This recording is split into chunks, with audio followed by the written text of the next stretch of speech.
Jésus va rajouter dans ces passages un deuxième commandement. Donc il y a eu une question, mais deux réponses.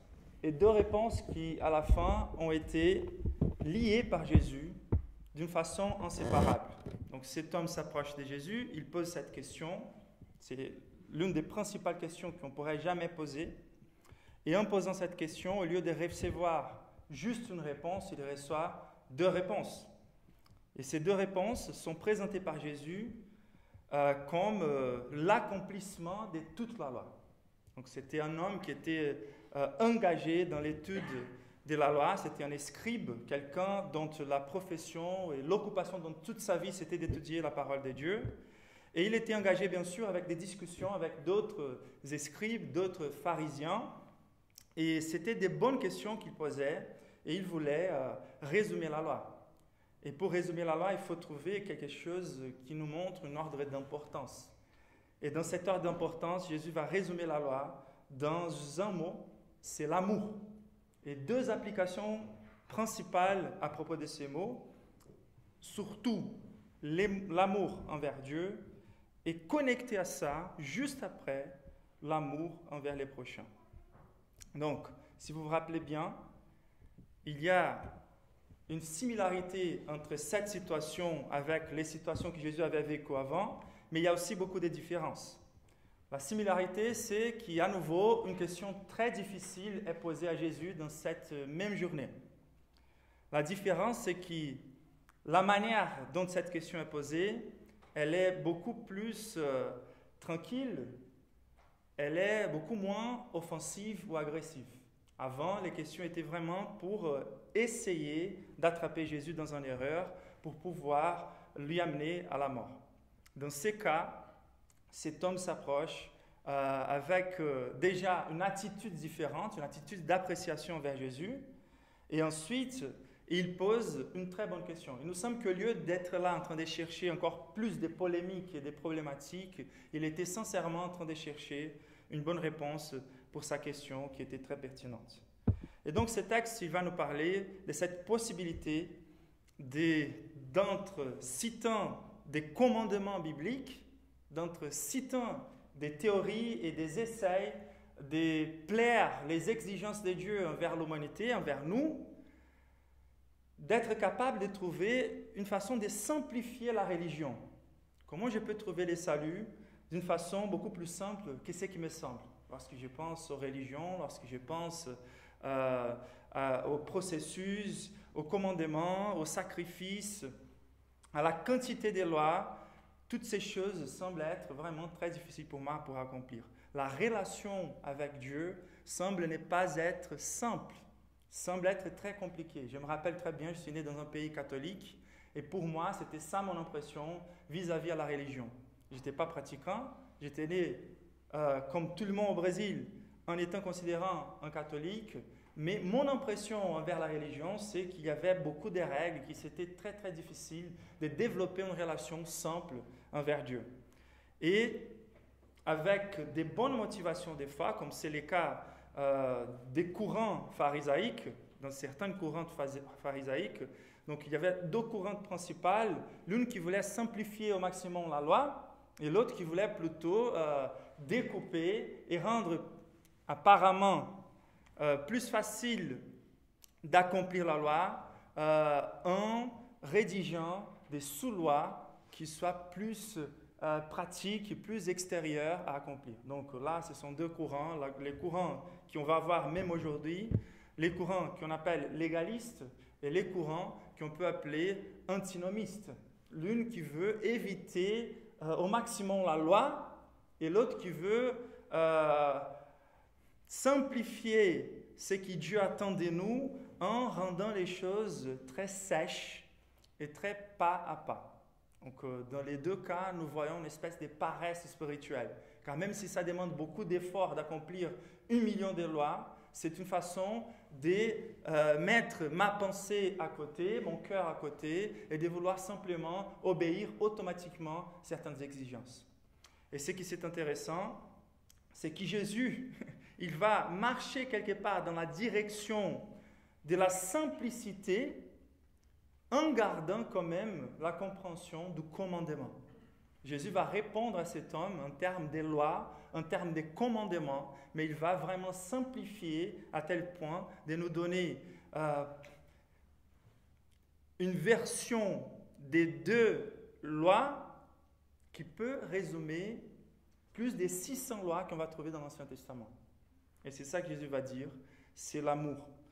Donc ce texte, il est très pertinent pour nous jusqu'aujourd'hui, car cette envie de simplifier notre relation envers Dieu et de rendre cette relation envers Dieu plus organique, plus personnelle, plus relationnelle et intime, elle est une attente de toutes les personnes qui veulent s'approcher de Dieu. Et ce qui est intéressant dans ce texte, c'est qu'il parle aussi des enjeux, des implications qui sont derrière. Donc, quand on parle des commandements, on parle aussi, bien sûr d'une espèce de responsabilité que nous avons, une redevabilité devant Dieu, mais les enjeux ici, c'est les royaumes des dieux, c'est mentionné dans ces textes. Il y a une question de la notion de principal de tous les commandements, donc une notion de priorité. Il y a la notion d'amour, qui je pense qu'aujourd'hui c'est un des plus grands problèmes pour notre génération, c'est de comprendre vraiment qu'est-ce que c'est l'amour. L'amour, la version actuelle d'amour, elle est bien éloignée de la conception biblique, de ce qui est l'amour. Et en même temps, pour plus appréciable et facile à être d'accord avec l'enseignement de Jésus, c'est en même temps une humiliation de contempler le fait que nous sommes tous capables d'apprécier la vie de Jésus, cette phrase de Jésus, mais nous sommes tous incapables d'accomplir cette exigence. Et nous avons échoué dans les champs les plus louables, appréciables et les plus faciles à agréer. C'est les champs de l'amour. Donc Dieu est en train d'exiger de nous ce que Dieu est toujours en train de nous offrir. Dieu est en train d'exiger de nous la chose que si on suivait, on serait tous en train d'apprécier.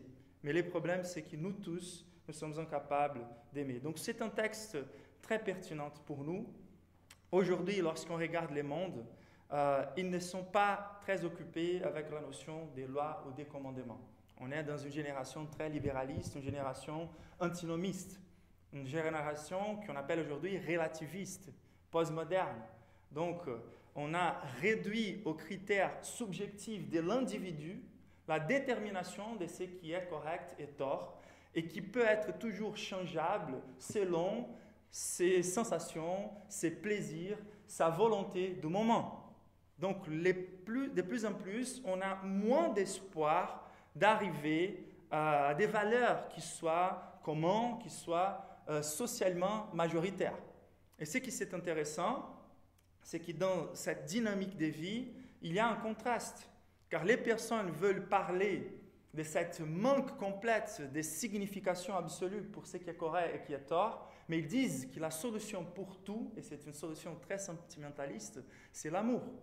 Le plus important, ce n'est pas de discuter d'une base morale, par exemple. Comment on peut parler d'amour si on ne croit pas que l'origine est une origine personnelle et qui aime? On n'a pas le droit de parler d'amour si l'origine de l'univers n'est pas un être aimant. Le seul support existentiel, moral, qui peut justifier la recherche d'une vie d'amour, c'est s'il y a à l'origine, non une énergie qui ne pense pas et qui ne sent pas, mais un Dieu qui aime. Et à partir de ce moment, on est dans cette génération qui dit, non, on ne veut pas s'occuper des lois, des doctrines, on ne veut pas s'occuper des discussions, on veut plutôt aimer dans la pratique. Et d'aimer dans la pratique, selon les critères d'aujourd'hui, c'est de commencer avec l'homme et finir avec l'homme. Ça commence avec l'homme, ça finit avec l'homme, et à la fin, on va tomber dans ces conséquences de cette désintégration de la conception biblique de l'amour. Donc on a vu les dimanches derniers que l'amour, c'est quelque chose qui doit prendre l'intégralité de l'être. Ça doit occuper ma pensée, mon raisonnement, ça doit occuper mes affections et ça doit s'exprimer dans la pratique. Et ce qui est intéressant, c'est que ceux qui veulent défendre, par exemple, cette notion très sentimentaliste de l'amour, elle ne finit pas tout à fait pour apporter les plus grands biens aux personnes. Et à la fin, ce n'est pas d'aimer, Ça veut dire, la notion aujourd'hui subjective, émotionnaliste d'amour, c'est plutôt d'accepter l'autre tel qu'il est. Et même si on voit qu'il pourrait être plus joyeux s'il changeait quelque part dans sa vie, on ne sent pas qu'on ait les droits d'avoir un zèle plus grand pour son bien, pour qu'il change. On ne veut plus confronter les personnes. Et la notion d'amour, c'est plutôt la nouvelle version de la tolérance. C'est les subjectivismes. C'est juste d'accepter les personnes telles qu'elles sont, sans aucune possibilité d'améliorer leurs conditions de vie. Ensuite, il y a les théoriques qui peuvent discuter beaucoup à propos de ces arguments philosophiques, du fait qu'il faut aimer, c'est le plus important, et qui veulent défendre que la tolérance, c'est le plus important. Mais cela devient impossible dans la pratique, car nous sommes en 2018 et ça reste encore très difficile de regarder dans la pratique l'harmonie entre les êtres humains. Et des fois, c'est ça qui nous choque le plus, c'est que les personnes qui sont les plus occupées, et donc ce sont les praticiens des fois, ces praticiens de l'amour sont devenus plutôt, des fois, l'impression qu'on a, des personnes qui se sentent quelque part plus privilégiées ou supérieures et qui vont aider ceux qui sont quelque part inférieurs. Ils ne vont pas dire les choses avec ces mots-là. Ils sont très pratiques, mais il y a toujours l'impression, donc je ne dirais pas toujours, mais dans la majorité des cas, d'un amour qui a plutôt du haut vers les bas. Donc même s'ils sont en train de dire nous sommes tous égaux et il faut travailler dans cette direction, la sensation c'est qu'on va réduire l'expression d'amour à l'aide sociale. Et cette aide sociale des fois, c'est juste d'offrir des ressources très légères dans la notion d'amour, dans la pratique. Et des personnes qui sont plus occupées à l'organisation de plusieurs de ces métiers, on peut regarder une espèce d'amertume dans leur cœur. Des personnes qui sont très stressées dans la pratique. Donc on voit ce type d'incohérence très souvent dans nos vies. Donc la théorie d'aujourd'hui, c'est en commençant avec l'homme, en essayant d'aimer l'homme et en voulant oublier Dieu, l'humanité va toujours échouer dans les champs de l'amour. Et on n'a jamais eu des générations qui ont été, surtout dans les pays des premiers mondes, même avec toutes les ressources que nous avons, on n'a jamais été si dépressifs que nous sommes dans notre génération. La dépression, elle augmente de plus en plus dans les pays qui ont plus de ressources. Et ça, c'est incroyable à comprendre dans notre génération. Donc, il y a un grand échec dans les champs de l'amour. Et le problème, c'est que ça rentre aussi, ces influences, elles rentrent aussi à l'Église. Et ce n'est pas difficile de voir que même dans les églises, il y a cette opposition de ceux qui sont plus mystiques, moins occupés avec la loi et qui veulent réduire l'amour aux sensations. Et on va utiliser l'excuse du Saint-Esprit. On va dire, je n'arrive pas encore à aimer ces frères ou cette sœur, mais je suis en prière. J'espère les jours où Dieu va changer ça dans mon cœur. J'espère les jours où Dieu va vraiment engendrer en moi un amour envers cette personne. Là, je commence à exprimer mon amour pour elle. Et donc, on va rendre les choses très subjectives dans les champs de l'amour. C'est plutôt le sentimentalisme, mais qui ne veut pas forcément passer par l'obéissance.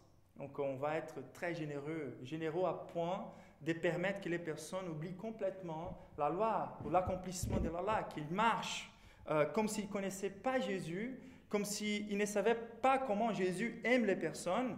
Et on se dit, de toute façon, on ne peut pas juger, il faut tolérer, on va dire aucune chose et on va permettre les chrétiens charnels dans l'Église, ce qui n'est pas un concept biblique.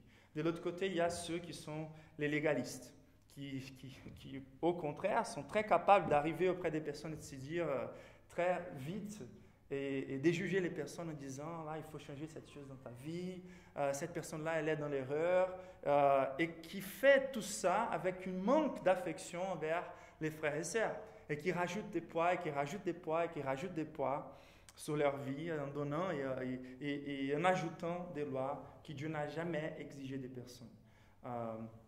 Ça arrive même aujourd'hui dans les églises, et c'est pour ça que c'est tellement pertinent de considérer un texte comme celui-ci. Les grands challenges donc de ce texte, c'est de comment arriver à aimer Dieu avec toutes mes forces et aimer les prochains comme moi-même. Et c'est ça que Jésus est en train de nous encourager. La vérité centrale de ces textes nous dit que Dieu veut que nous aimons les prochains comme nous aimons à nous-mêmes, mais attention, par la perspective de l'aimabilité de Dieu et de l'amour de Dieu pour nous. Je vais répéter bientôt, je vais juste vous expliquer. Les textes, il est en train de nous imposer une liaison entre ces deux commandements qu'on ne peut pas séparer. C'est impossible d'aimer les prochains comme Dieu attend de nous, d'aimer les prochains comme nous-mêmes, sans que j'arrive avant à aimer Dieu de tout mon cœur. Donc, Jésus, il a dit, les premiers des commandements, c'est celui-ci. Les deuxièmes, c'est celui-ci. Il n'y a plus de commandements plus grands que cela. Donc, il y a cette liaison. Et pourquoi l'importance de considérer le fait qu'on arrive et on n'arrivera jamais à aimer les prochains comme moi-même si ce n'est que par la compréhension de la perspective de première des commandements. On a vu le dimanche dernier que d'aimer Dieu avec tout mon cœur, c'est de l'aimer totalement et intégralement. Donc, par là, on a considéré le fait que Dieu est en train d'exiger ce qui est juste de nous et ce qui va nous remplir de joie. Quand Dieu est en train de nous exiger qu'on soit en train de lui aimer, personne n'arrive à aimer que par obligation. Aimer, c'est quelque chose de si authentique et si intégral que c'est quelque chose de toujours volontaire. Et ce qui est intéressant, c'est que l'exigence de Dieu, qui nous l'aimons, c'est une protection de Dieu envers nous, pour qu'on soit en train de placer notre vie au centre du but de notre existence. Et à partir de là, on peut continuer à vivre selon la conception de Dieu et selon les mieux pour nous. Et là, on a considéré pourquoi Dieu est juste en exigeant de nous qu'on l'aime de tout notre cœur. On a vu l'amabilité de Dieu. C'est ça qu'on a considéré ensemble le dimanche dernier. Et aujourd'hui, on va considérer cette deuxième partie de comment aimer les prochains comme à moi-même. Et la leçon centrale, c'est que je ne peux qu'aimer les prochains comme à moi-même si ce n'est que par la perspective de l'amabilité de Dieu et de l'amour de Dieu pour moi. Êtes-vous avec moi? On peut avancer. Donc, je voulais commencer avec l'inséparabilité de ces deux commandements. Déjà, ils sont inséparables par la manière dont Jésus a construit sa phrase. Ok? Donc, une question, deux réponses, et il va conclure ces deux réponses en disant il n'y a pas de commandement plus grand que cela. Donc, c'est clair que ces deux choses doivent marcher ensemble. Car aussi, la deuxième est l'expression du premier. Et ça, c'est vraiment très important. Ça veut dire que je ne peux pas considérer que j'ai aimé Dieu comme il faut si je n'arrive pas encore à aimer les prochains comme à moi-même. Ce que Jésus est en train d'enseigner, c'est que cette doctrine toute inclusive du christianisme, ces commandements qui est les distinctifs et les résumés de ceux qui ont rentré dans le royaume de Dieu, c'est-à-dire, je ne peux pas considérer que je fais partie du royaume de Dieu si je n'aime pas Dieu avec tout mon cœur. Et comment je peux évaluer si j'aimais Dieu avec tout mon cœur? La réponse est, est-ce que je vis la vie que Dieu vit? Est-ce que j'aime les prochains comme à moi-même? Ou est-ce que je me vois encore comme quelque chose de plus important que les autres? Et donc, c'est l'un des principaux thermomètres pour l'évaluation de mon salut. Je ne peux pas, je ne suis pas en train de dire que vous n'êtes pas chrétien si vous n'aimez pas les prochains comme à vous-même. Je suis en train de dire que vous ne pouvez pas vous considérer des vrais chrétiens si vous ne trouvez pas dans vos vies des évidences du fait que vous êtes en train d'aimer les prochains comme à vous-même. Vous voyez la différence? C'est possible que ce thermomètre ne soit pas si bien pour moi aujourd'hui, car je suis imparfait, mais je ne peux pas être reposé dans le fait que je sois sauvé si je ne trouve pas ces évidences dans ma vie. C'est une doctrine distinctive. C'est une doctrine qui, Jésus est en train de montrer, si vous avez fait cela, vous avez accompli toute la loi. Donc, si je veux savoir si j'aime Dieu de tout mon cœur, je dois regarder dans la pratique de ma vie comment je traite les prochains. D'accord? On va avancer. Donc, si j'ai connu l'amour de Dieu, si j'ai contemplé le fait que Dieu est totalement aimable, c'est clair que je passe à apprécier toutes les choses que Dieu apprécie. Et je commence à imiter Dieu dans sa façon de vivre. Et donc, pour accomplir les plus grands des commandements, pour accomplir toute la loi, pour hériter les royaumes de Dieu et pour être assuré que j'aime Dieu, vous voyez, toutes ces implications sont résumées dans ces grands commandements.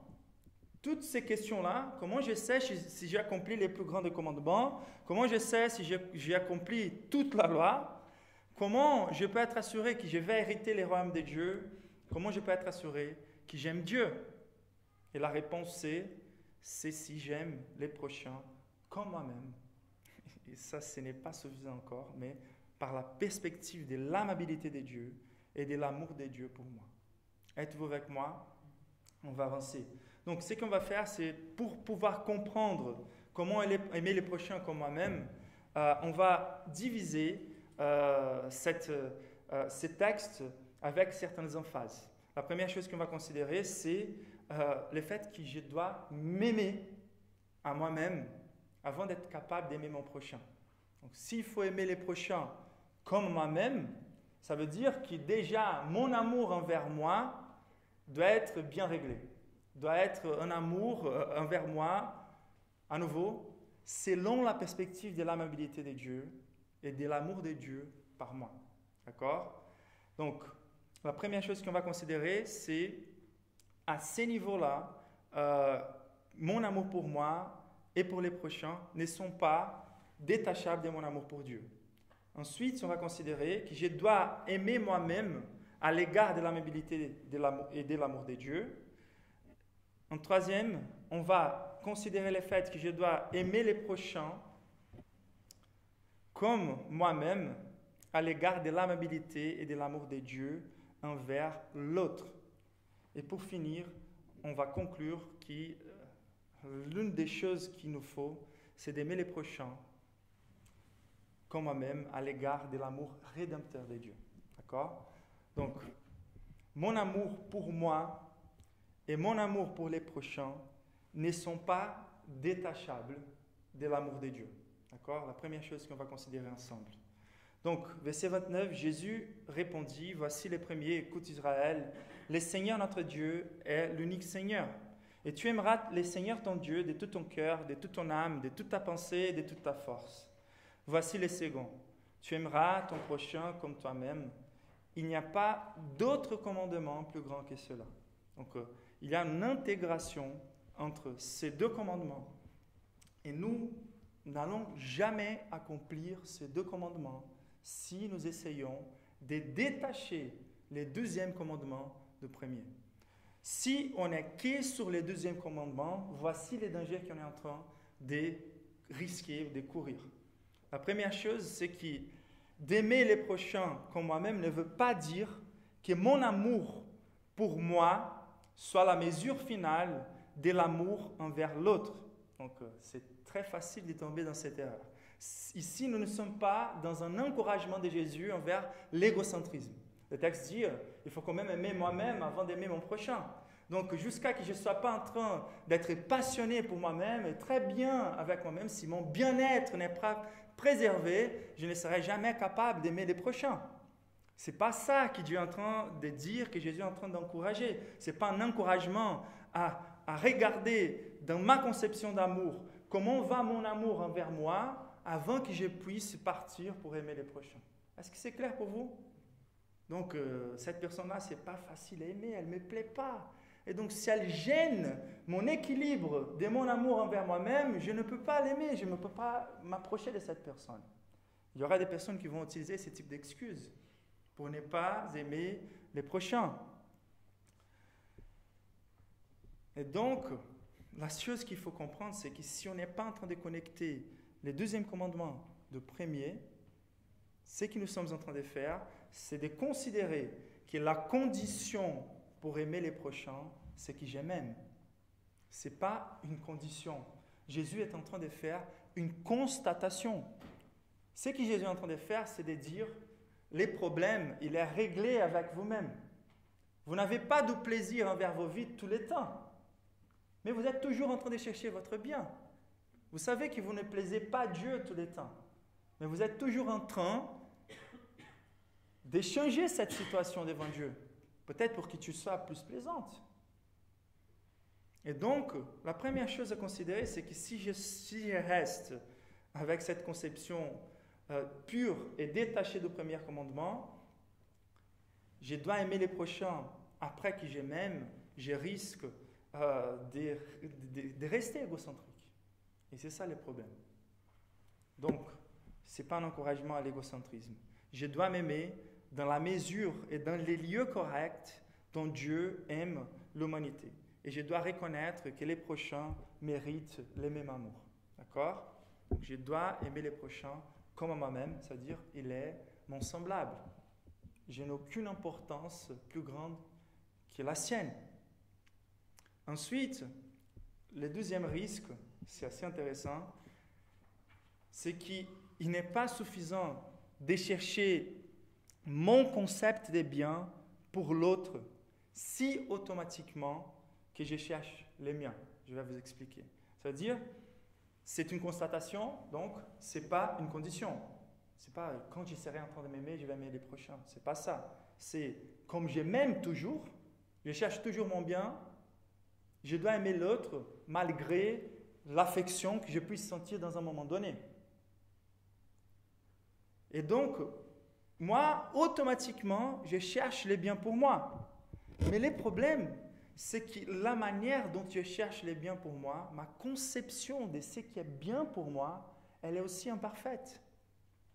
Et donc, si je n'ai pas la compréhension de qu'est-ce qui c'est aimer vraiment, je serai en train de faire des efforts pour aimer l'autre selon ma mesure d'amour et ma conception d'amour. Mais à l'égard de Dieu, soit ça va être très peu ambitieux, très pauvre, ou des fois même contre son bien. Donc, à nouveau, quand on revient à ces discours de ne pas confronter, d'accepter telle qu'elle est, on peut être en train de priver les personnes d'une évolution dans la vie, de priver les personnes d'un bien plus grand dans leur vie. Toutes les personnes cherchent leur mieux tout le temps. Même les dépressifs, même ceux qui pensent à se suicider, ils veulent s'en sortir d'une situation où ils ne trouvent pas de l'amour, où ils ne trouvent pas de plaisir, où ils n'arrivent pas à se considérer dans des circonstances où ils sont aimables par les autres. Tout le monde est en train de chercher le bonheur, peu importe la manière dont on vit. Et des fois, même l'autodestruction de certains, c'est car ils veulent effacer quelque chose qu'ils n'aiment pas dans leur vie. Et c'est pour ça, quand on dépend que de nous-mêmes, de l'approbation des autres, de notre conception d'amour, soit on va finir avec des ambitions très petites, de l'argent, de l'approbation des amis, etc., soit on va rester dans une espèce d'idolâtrie qui ne satisfait jamais. Donc, je dois chercher les mieux pour moi et pour les prochains, non selon mes paramètres d'amour, mais selon l'aimabilité de Dieu et selon la façon dont Dieu m'aime. On ne peut pas comprendre les 12e commandements si on n'a pas compris les premiers. D'accord ? Donc la deuxième chose qu'on va considérer ensemble, c'est que je dois m'aimer moi-même à l'égard de l'amabilité et de l'amour de Dieu. Donc, ici, Dieu est en train d'exiger de nous, à l'égard du prochain, ce qu'il nous a enseigné à partir du moment où on a accompli les premiers commandements. Ça veut dire, il y a une harmonie entre l'amabilité de Dieu et cette capacité de déborder d'un amour généreux envers les prochains. Lorsque Dieu nous dit « Aimez le Seigneur ton Dieu de tout ton cœur, de toute ta force, de toute ta pensée, de toutes tes affections », Dieu est en train de dire « Progressez en impliquant toutes vos facultés à connaître mon amour. » Et une fois que nous ayons véritablement connu l'amabilité de Dieu, on est tellement satisfait, comme la femme samaritaine, qui était un puits vide et qui est devenue une source d'eau vivante, qui déborde vers l'éternité envers d'autres. Et d'habitude, les expériences authentiques des conversions sont comme ça.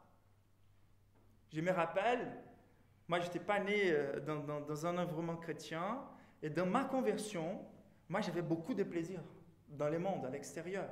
Beaucoup des addictions comme celle de tous les jeunes qui ne connaissent pas le Seigneur. Mais la seule chose que j'ai trouvée pour décrire ma conversion, c'était une satisfaction. Un amour plus grand, une joie débordante. Et c'était un ami à moi qui, lorsque j'essayais de l'expliquer pourquoi de mon grand changement, que ce n'était pas du tout difficile à dire non à mes anciennes addictions à cette époque-là. Et il me regarde et dit, David, j'ai la sensation que tu es plein. Et c'est exactement ça la description d'une conversion authentique. C'est une fois que nous ayons contemplé l'amour de Dieu, l'amabilité totale de Dieu, le fait qu'il est capable de satisfaire toutes mes demandes rationnelles, toutes mes appréciations des choses qui sont sages dans l'univers, des choses intelligentes, des choses qui sont capables d'accomplir mes attentes d'affection, quelque chose qui est aimable, qui est belle, qui est douce, qui apporte de la joie. Lorsque je contemple Dieu, c'est ça qui mon cœur rempli de ce type d'affection, et je ne peux pas tenir ma vie juste en méditant théoriquement dans l'amour de Dieu, car j'ai expérimenté non seulement par la raison, mais par mes affections, et c'est impossible à ne pas exprimer ça envers les autres. Donc, il y a cette organicité entre l'exigence de Dieu de lui aimer de tout mon cœur, et à partir du moment que j'arrive à lui aimer de tout mon cœur, il y a un débordement, car l'amour de Dieu, une des caractéristiques, c'est ce débordement toujours envers l'autre. Un débordement de satisfaction. Et voilà que la première chose qu'il faut considérer, c'est que je dois d'abord m'aimer dans la perspective de l'amour de Dieu. Qu'est-ce que cela veut dire? Ça veut dire que si je veux vraiment m'aimer, je dois faire confiance à la vie de Dieu, de qu'est-ce que c'est le mieux pour moi. Et qu'est-ce que c'est le mieux pour moi selon Dieu? Selon Dieu, le mieux pour moi n'est pas d'aller à l'église dans l'attente qu'un miracle arrive dans ma vie pour que je puisse régler une ère de ma vie qui est amortie. Le plus grand miracle qui va se passer dans un culte comme celui-ci, c'est que toutes tes forces, toute ta pensée, tout ton cœur soient dirigés vers la totale amabilité de Dieu. Et donc, si je dois d'abord m'aimer avant d'aimer mon prochain, la première chose qu'il faut faire, c'est d'impliquer toute ma pensée, toutes mes affections et toutes mes forces dans la recherche de la connaissance de l'amour de Dieu, dans la recherche de la connaissance de l'amabilité de Dieu. Et ensuite, donc je dois m'aimer comme Dieu aime, et je dois m'aimer comme Dieu m'aime. Qu'est-ce que ça veut dire d'aimer comme Dieu aime? Dieu, il aime totalement, intégralement, intensement. On ne peut pas diviser l'amour de Dieu entre action, affection ou réflexion. Quand Dieu nous dit de lui aimer avec toutes nos facultés, c'est car il nous a créés à son image. Et il aime avec toutes ses facultés. Donc, quand Dieu exprime son amour, on voit qu'il a impliqué sa réflexion, sa pensée, on voit qu'il a impliqué l'intensité infinie. Il a aimé les mondes d'une telle manière qu'il a donné son mieux, il a donné son tout, il a donné son infini. Quand on contemple la communication de l'amour de Dieu envers l'humanité dans l'Évangile, on contemple l'implication de la sagesse de Dieu. Comment marier la justice parfaite de Dieu avec la grâce de Dieu?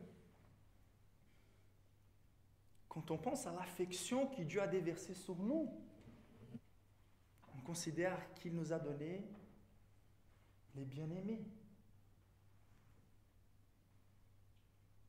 Et quand on voit les efforts de Dieu pour exprimer son amour envers nous, on voit qu'il a fait les efforts de l'incarnation, qu'il a vécu toute une vie de service à l'humanité pour finir sur une croix, et la puissance qu'il a déversée dans la résurrection, et la puissance que le Saint-Esprit nous apporte jusqu'à aujourd'hui pour nous sauver. Dieu est un Dieu d'amour en activité. Donc je dois aimer comme Dieu aime, et je dois m'aimer en considérant le mieux pour moi. Et le mieux pour moi, c'est vraiment d'aimer ou d'aimer la meilleure version de moi, c'est d'aimer la version de moi qui est en train d'impliquer toutes ses facultés dans la recherche et la connaissance de l'amour de Dieu. Et lorsque je suis en train de m'aimer de cette manière, c'est là où je suis capable d'aimer véritablement mon prochain. Et on va passer à cette compréhension. Donc, aimer les prochains comme à soi-même, à l'égard de l'amabilité et de l'amour de Dieu envers l'autre. Donc, nous, on était en train de parler du fait que Dieu est aimable. Okay? Si j'implique tous mes efforts pour connaître l'amabilité de Dieu, cela va me remplir tellement de satisfaction et je vais déborder d'amour envers l'autre. D'accord? Donc là, on était en train de considérer plutôt l'amabilité de Dieu. Mais il y a un autre aspect de l'amour de Dieu, et c'est pour ça que c'est un thermomètre pour voir si on a compris l'amour de Dieu ou si on a accompli les premiers commandements, c'est car l'amour de Dieu, c'est toujours envers l'autre. Déjà, Dieu est amour. Comment Dieu peut être amour? Dieu est le Dieu unique. Écoutez Israël, c'est un Dieu unique, mais c'est un Dieu qui est amour. Donc il faut qu'il soit unique, mais pluripersonnel. L'amour n'existe pas là où il n'y a qu'une personne. L'amour ne s'arrête jamais dans l'individu. C'est pour ça qu'on ne peut jamais s'arrêter et se dire « moi, je m'aime à moi-même ». Et j'ai vu une vie toute solitaire, sans communication envers les autres. Je n'aime pas les autres. Ça, ce n'est pas de l'amour. L'amour, il demande toujours plus d'une personne dans une relation. Et l'amour de Dieu était toujours plein, parfait, débordant, satisfaisant, infini dans cette relation intra-trinitaire. Mais l'amour de Dieu, c'est toujours un amour envers l'autre. Et la création, on n'a aucune explication dans la Bible de pourquoi de Dieu avoir créé l'humanité, mais on a des évidences qui montrent clairement que ce n'était pas de la carence. Le fait que l'amour de Dieu soit débordant et généreux ne montre pas un déficit dans l'amour de Dieu, mais au contraire, c'est un débordement d'amour. Et donc, Dieu a créé pour afficher la gloire de son amour. Et il nous a rendus capables, nous, la race humaine, de profiter de l'amour de Dieu, de dégoûter l'amour de Dieu. Et c'est la seule chose qui peut satisfaire toutes les demandes et toutes les facultés dont Dieu nous a conçus. Et donc, cette altérité de l'amour de Dieu, ça veut dire cet amour envers l'autre, c'est ça que Dieu attend de nous. Donc il faut que je considère le fait que Dieu est aimable, mais il faut que je considère aussi le fait que Dieu nous aime, qu'il aime l'autre et comment il aime l'autre. Êtes-vous avec moi? Donc ce n'est pas suffit juste de contempler le fait que Dieu est tout aimable, mais il faut voir comment il exprime cet amour dans la pratique envers sa création. Donc on a déjà, vous pouvez prendre toutes vos vies pour essayer de comprendre, pour mesurer la gloire, les mystères de l'amabilité ou de l'amour de Dieu dans la Trinité, l'amour que Dieu le Père a pour Dieu le Fils. Donc dans les passages bibliques qui parlent sur ça, on est étonné. Imaginez-vous, nous on est capable de s'aimer de façon très limitée. Imaginez-vous les 3 personnes les plus parfaites de l'univers en train de contempler éternellement ses vertus. Quelle taille d'amour, quel type d'amour elles ont entre elles. Et le plus étonnant, c'est que le but de Dieu, comme Nathalie au début du culte, c'est qu'on puisse participer de la relation d'amour entre la Trinité. Qu'on comprenne que Jésus nous a aimés comme Dieu aime les fils. Imaginez, le travail de Jésus en nous, c'est de nous rendre tellement parfaits dans nos vertus, par son œuvre, par ses mérites, à point que Dieu prenne plaisir dans nos vies de la même manière qu'il prend plaisir dans la vie de son Fils. C'est ça le but de Dieu pour ta vie. Et donc, il y a ces liens entre être rempli de l'amour de Dieu et déborder d'amour envers l'autre, mais de considérer aussi la façon dont Dieu aime les prochains.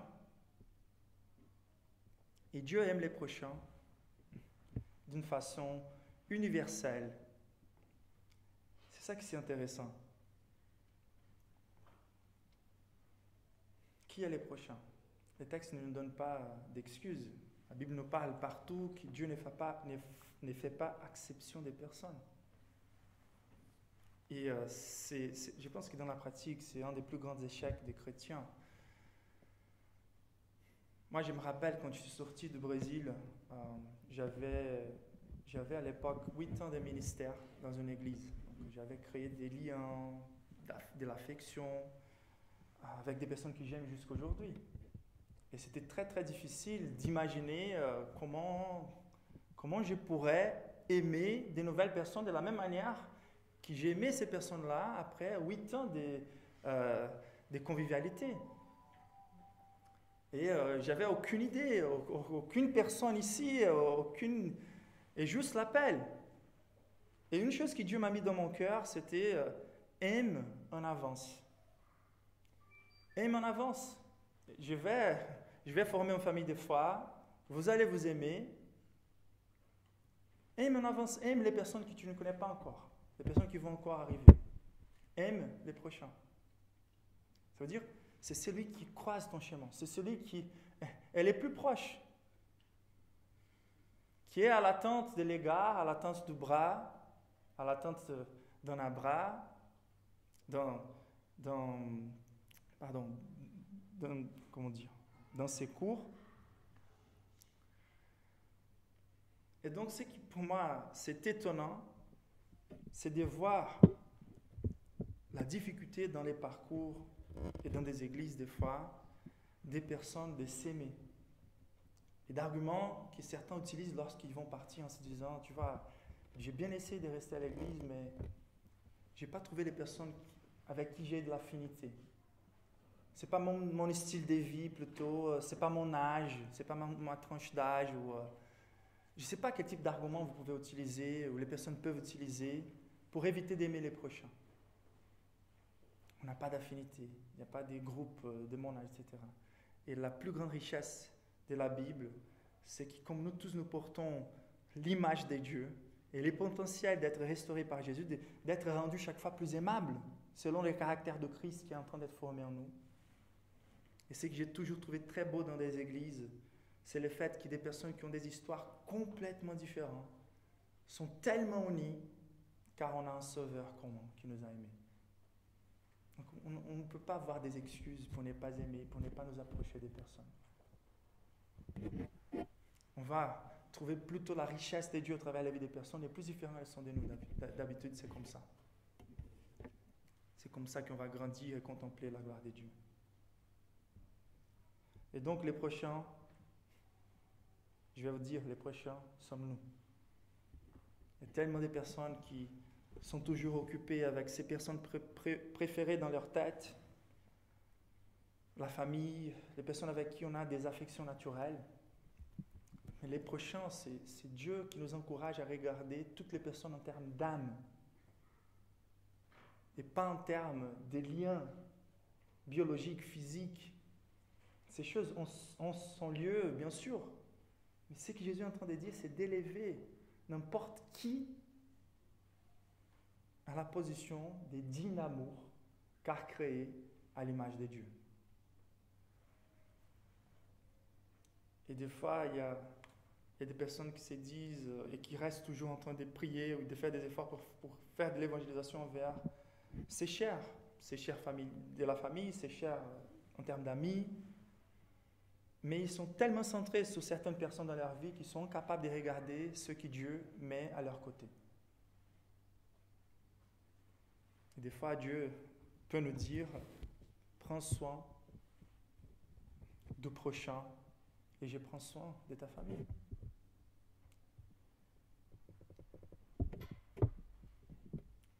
Bon, voici que nous sommes là à nouveau. On a considéré l'amabilité de Dieu et la façon dont Dieu aime les prochains. Et c'est pour ça qu'il faut d'abord connaître cette manière dont Dieu m'aime, m'aimer dans la perspective de Dieu et aimer l'autre comme Dieu aime l'autre. Aimer ce que Dieu aime. Et je crois que nous sommes tous d'accord.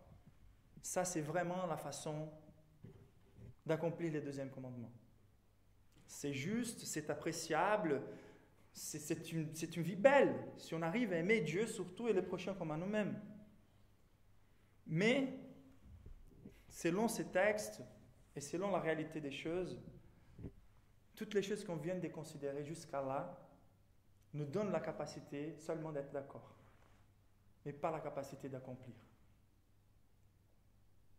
Je contemple l'amabilité de Dieu, je contemple comment Dieu aime les prochains, je dis c'est beau, c'est appréciable, je veux vivre comme ça, c'est juste que Dieu exige ça de moi,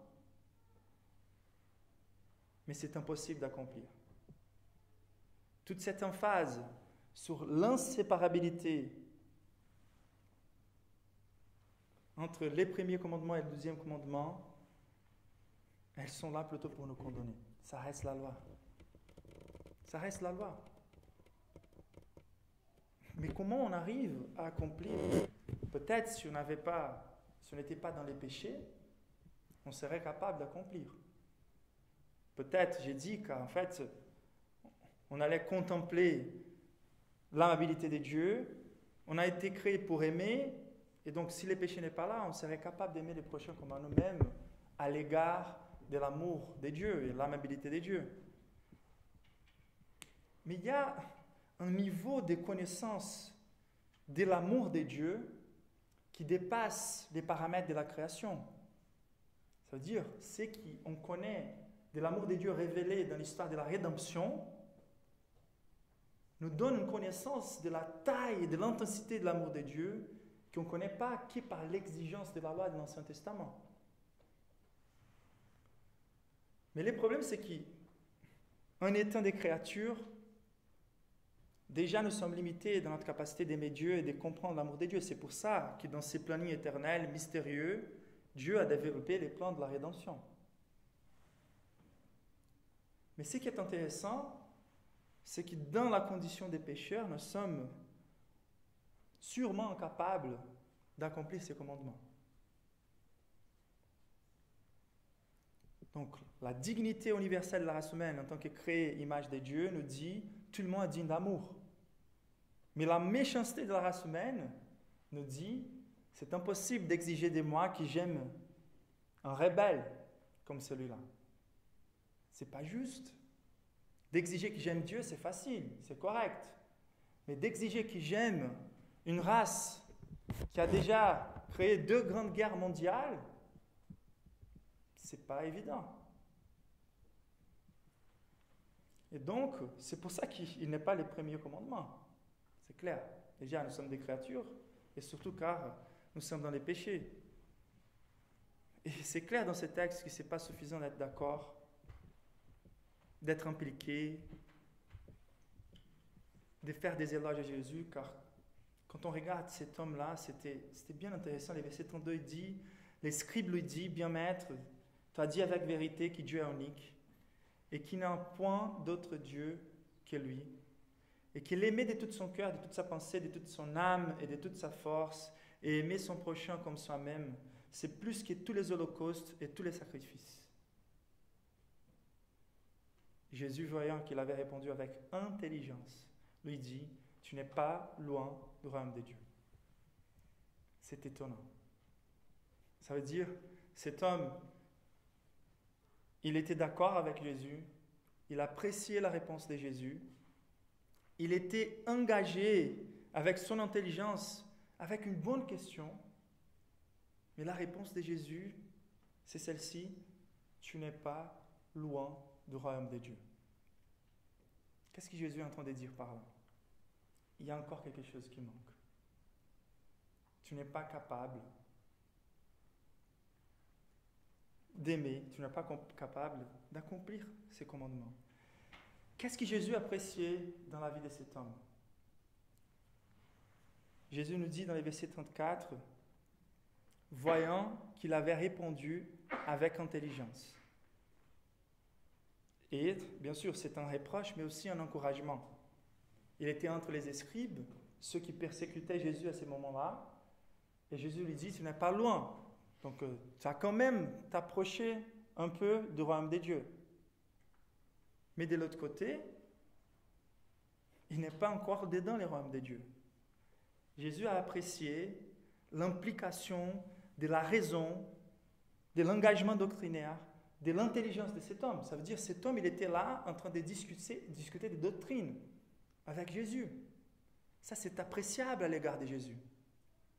D'impliquer vos pensées pour comprendre l'amour de Dieu, pour comprendre la loi, pour comprendre comment je peux hériter le royaume de Dieu. C'est appréciable. Lorsqu'il parlait toute biblique, par la lecture des livres théologiques, par la discussion avec des hommes qui connaissent bien la parole de Dieu, c'est super de chercher vraiment et sincèrement de connaître la vérité à propos de Dieu. Il y a peu de choses qui engagent tellement la raison et l'intelligence que de comprendre l'Évangile. Moi, j'aime beaucoup la philosophie, j'étudie pas mal la philosophie. Mes séries préférées lorsque je regarde la télé, c'est toujours des séries qui exploitent beaucoup la notion d'intelligence, les secrets, etc. Mais il n'y a aucune chose dans ma vie qui exige tellement de ma pensée, de l'engagement de ma pensée, de ma raison, que de comprendre l'Évangile. Et donc c'est appréciable lorsqu'un homme de Dieu cherche à comprendre la vérité sur Dieu en termes doctrinaires, comme c'est le cas de cet homme. Jésus apprécie aussi la discrétion de cet homme, la simplicité dont il est venu vers Jésus. Il voulait plus rester dans la polémique, il voulait vraiment, apparemment, simplifier les choses.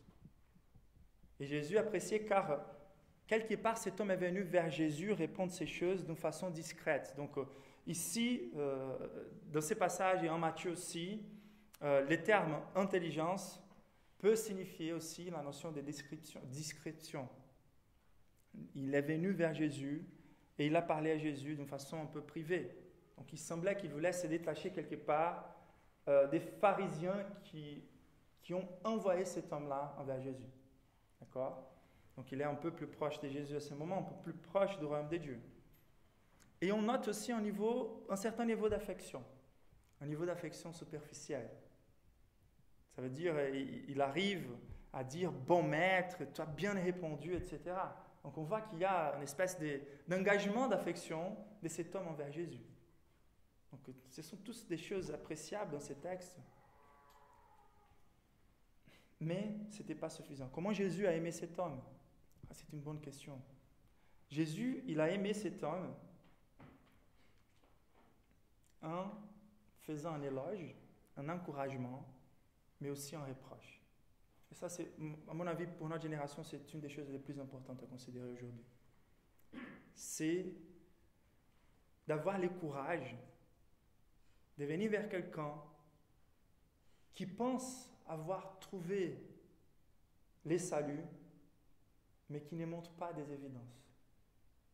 Et de dire à cette personne comme la plus grande expression d'amour pour elle, je pense qu'il vaut mieux évaluer ton salut. C'est ça que Jésus est en train de dire, et cet homme, t'es proche, et tu n'es pas dedans. C'est comme ça que Jésus a aimé cet homme, avec de la confrontation. Et qu'est-ce qu'il a manqué? Qu'est-ce qu'il a manqué? Ce qui a manqué à cet homme, c'était de plier son genou devant Jésus, et de lieu de dire, super, mon maître, tu as donné une très bonne réponse. Il devrait plier son genou devant Dieu et dire, qui est suffisant pour ces choses? Qui est capable d'aimer de cette manière? C'est où donc la réponse? Si les commandements est bien sûr si beau, mais si impossible à accomplir, comment pourrons-nous accomplir ces commandements? Au lieu de se dire, oui, la bonne réponse, théoriquement parlant, c'est beau, c'est faisable, je mets ça dans ma poche et je pars, je reste superficiel dans ma relation vers Jésus. Ce qu'il a manqué, c'était de regarder dans les yeux de Christ la plus grande manifestation de l'amour de Dieu. C'était d'adorer Jésus. C'était de comprendre que Jésus était les moyens et les seuls moyens d'aimer Dieu au-dessus de toutes choses et les prochains comme soi-même. Le danger pour nous, c'est d'être capable d'apprécier les paroles de Jésus, d'être intime. C'est un risque réel de la majorité des personnes qui ont été élevées à l'Église.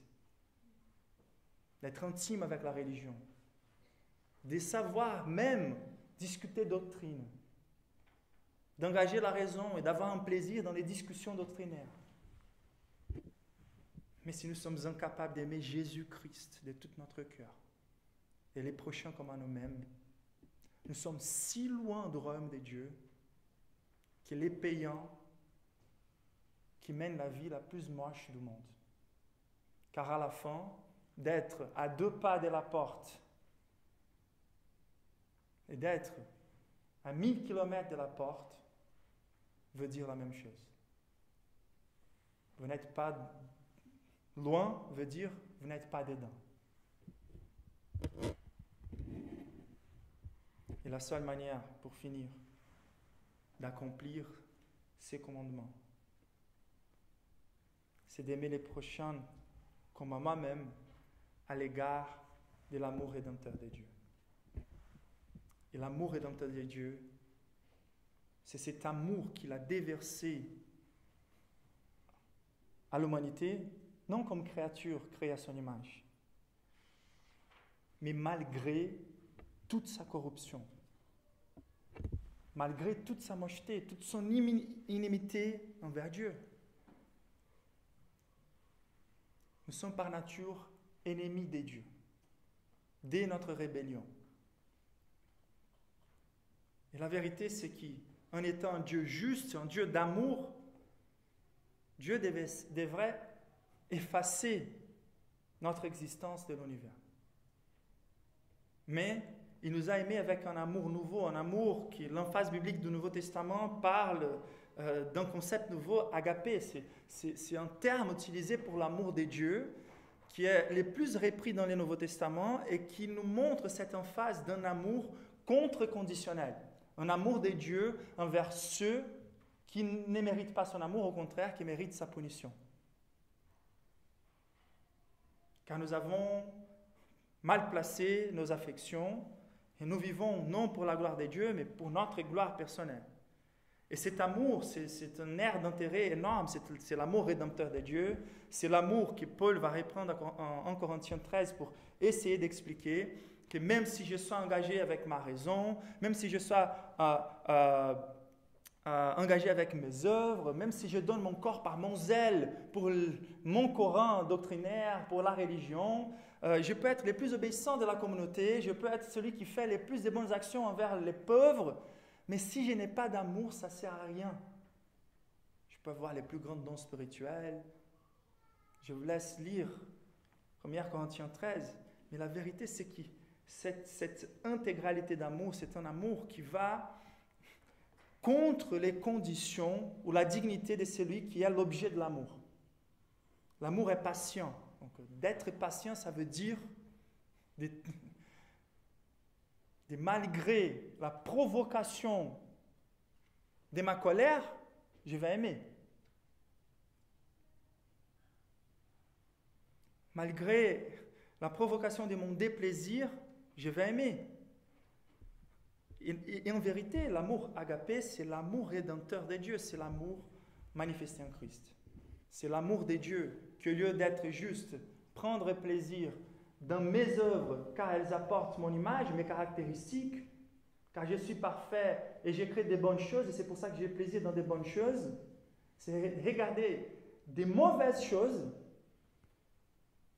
et de trouver hors ces choses-là une source d'amour pour ces choses qui soit capable de les racheter et de les rendre à nouveau aimables. Donc c'est pour ça qu'à l'amour de Dieu, on doit ajouter les conceptions d'amour qui sont toujours actives. C'est la patience de Dieu qui nous a tolérés pour développer un plan de nous sauver. C'est la miséricorde de Dieu qui fait Dieu, au lieu de nous punir, nous faire sortir d'une condition misérable et nous relever. C'est la justice de Dieu qui ne peut pas être méprisée, car Dieu, qui est bon et juste, ne peut pas aimer une race de pécheurs. Et donc, c'est la justice de Dieu qui Dieu va appliquer cette punition en soi-même dans la personne de son Fils. C'est les pardons de Dieu, car une fois que Jésus a déjà payé pour nous, Dieu peut nettoyer complètement notre dette contre lui et nous traiter comme si on était les plus saints des hommes. Mais c'est cette puissance et cet amour qui va nous sanctifier aussi, qui va nous rendre chaque fois plus plaisantes à son égard. Et c'est cet amour intense de Jean 3,16 qui nous donne tout et avec Jésus toutes choses.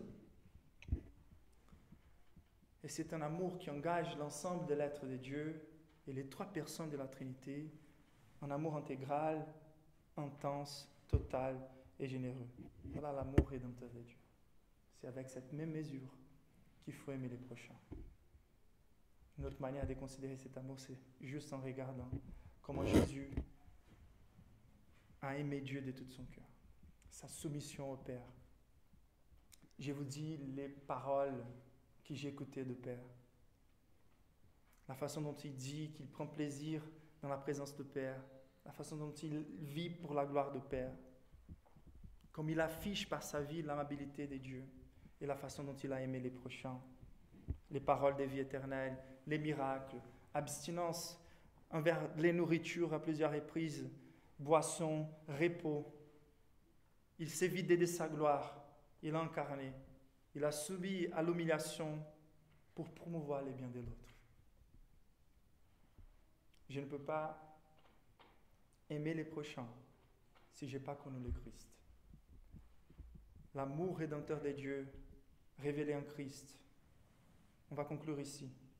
L'amour rédempteur de Dieu révélé en Christ est la seule et suprême source inépuisable de motivation et même des contraintes pour qu'on aime Dieu au-dessus de toutes choses et les prochains comme à moi-même. Je regarde l'amour de Dieu et l'amabilité de Dieu révélés dans notre Rédempteur. Et voyant la manière dont il m'a traité, je ne peux pas traiter les prochains d'une façon différente. Je ne peux pas exiger de l'autre ce que Dieu n'a pas exigé de moi. Je ne peux pas être lourd envers les prochains. Et je dois considérer que sa situation aujourd'hui, c'est la même que j'étais avant que Christ manifeste son amour pour moi. Ça veut dire, il est esclave de la chair, il est esclave de Satan, il est esclave du monde. Et la seule chose qui m'a fait sortir de cette condition et m'a rendu capable de vivre une vie plus belle, c'était la grâce de l'amour rédempteur de Dieu. Et mon objectif aujourd'hui, c'est d'impliquer toutes mes forces, toute ma pensée et toutes mes affections, de façon à centrer ma vie dans l'amour du Christ. Car la façon la plus évangélistique de vivre, c'est démontrer comment Jésus est mon plus grand bien. Et c'est d'afficher dans la pratique que Jésus est mon plus grand bien. Si vous voulez voir des amis convertis, vivez de manière à montrer que l'orbite de vos vies tourne autour de l'amour rédempteur de Jésus-Christ. Lèvons-nous pour prier.